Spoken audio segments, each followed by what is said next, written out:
guys, bumili pala ako ng clay.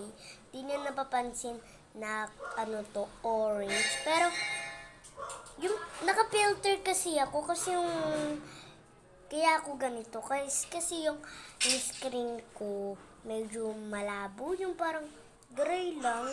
Yun lang. So, bumili din pala ako ng slime. Yan o. Kulay dilaw pa nga eh. Naiinis ako sa mga balls. Tapos, bakit pala merong mga balls tong clay nila? No? Nagtataka ako kung bakit. Ididikit ko sana kanina yung ball, pero naiinis nga pala ako. So, kayo guys, naiinis ba kayo sa mga bola ng slime na yan? Ako naiinis pa, kalat-kalat na naman kung saan-saan. So, eto yung may slime akong binili. Kaya dalawa ko yung binili, papaghalo ko. Pero tignan muna natin, bumuhat muna tayo ng maliit mamaya maliit, ayan, ganyan kaliit. Yan, ganyan kaliit.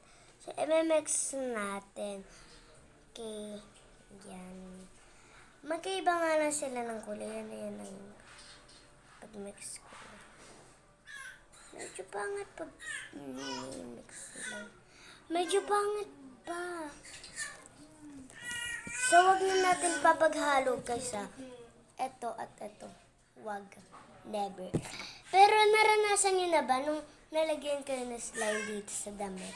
Tapos napagalitan naman pala kayo. Abang tubig mo na. Biyan na yan. Kuya, wala ulit tubig? Okay, So, ito yung dalawa. Unti yung slime, madami to. So, tatapon ko na to guys ha. Itong mga bulak. Pangit eh. Pwede naman, di naman ito maging, bala. Pag may nagbabarilan dun sa may tanan namin. Ito yung mga bala niya napupunta sa akin. Huwag ka nang pumasok bukas. Bakit? Wala teacher mo. Sige. Ay, Wala tayong SM. Yay! Maglalaro ako doon! Hindi, kukunin ko lang sa lamin ko. Kala ko maglalaro. Saan tayong tatlo ni Gray? Yo, man. So, pinaghalo ko na pala yung slime at yung clay. So, ayan yung naging Hindi na, sign. ito yung floor na ako